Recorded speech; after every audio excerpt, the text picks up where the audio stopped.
یہ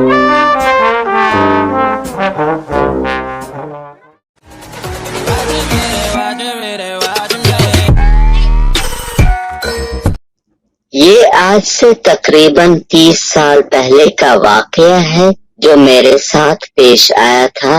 میں اپنی نوکری کے لیے سکھر آیا تھا، یہاں میرے ماموں رہتے تھے، تو کچھ دن میں ان کے گھر ٹھہر گیا کہ جب تک کہیں اور میرا رہنے کا بندوبست نہیں ہو جاتا۔ ماموں جان کے گھر میں کئی سالوں کے بعد آیا تھا، بچپن میں کبھی اماں جان کے ساتھ آیا کرتا تھا۔ ابھی کچھ دن ہی گزرے تھے، نئی نوکری تھی، میں اس میں الفالج ہوا تھا۔ ایک رات میں دیر سے گھر لوٹا، کھانا کھا کر میں اپنے کمرے کی جانب بڑھا تو مجھے ایسا محسوس ہوا کوئی اوپر کی جانب گیا ہو۔ میرا کمرہ زینے کے سامنے تھا اور اوپر ایک کمرہ تھا جو بند پڑا تھا۔ ماموں نے مجھے پہلے دن ہی وہاں جانے سے منع کیا تھا، کیوں یہ نہیں بتایا تھا؟ میں نے بھی زیادہ نہ پوچھا، مگر اس وقت کون گیا ہوگا وہاں، یہ سوچ کر میں اوپر چلا گیا۔ کمرے کے باہر پہنچا تھا کہ اندر سے مجھے کسی کے ہنسنے کی آواز آئی، دل باری طرح دھڑکا، فطری تجسس کے باعث میں نے دروازہ کھولا۔ اندر کوئی بھی نہیں تھا۔ میں نے نظر گھما کر چاروں جانب دیکھا، کمرہ عرصہ بند رہنے کی وجہ سے گرد آلودہ ہو رہا تھا۔ آوازوں کو اپنا وہم جان کر میں پلٹنے ہی لگا تھا کہ میری ممانی نے مجھے پیچھے سے پکارا۔ میں نے چونک کر دیکھا، مجھے حیرت بھی ہوئی کہ وہ کبھی سیڑھیاں نہیں چڑھتی تھی پھر اوپر، مگر انہوں نے کہا کہ مجھے اوپر آتے دیکھا تو میرے پیچھے چلی آئے۔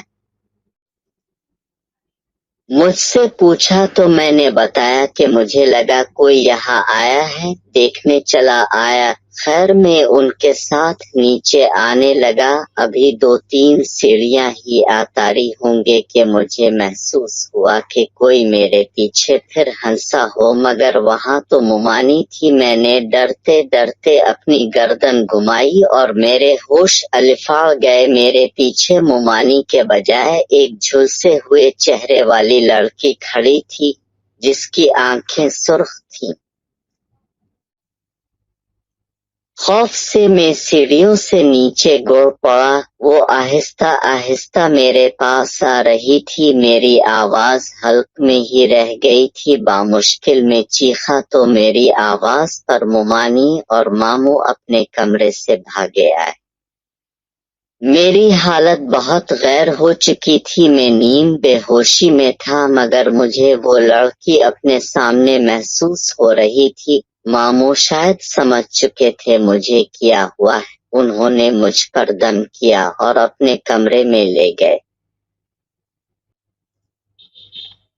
کچھ دن بعد جا کر میری حالت بہتر ہوئی۔ میں نے اس رات کا تمام حال کہہ سنایا تو ماموں نے بتایا کہ اوپر بند کمرے میں آسیب ہیں، اس لیے وہاں کوئی نہیں جاتا، مگر وہ کسی کو نقصان نہیں پہنچاتے۔ تم نے شاید وہ دروازہ کھولا ہوگا، اس لیے تمہارے ساتھ ایسا ہوا۔ اس کے بعد میں جتنا وقت بھی ان کے گھر رہا، کبھی زینے کے پاس بھی کھڑا نہیں ہوا۔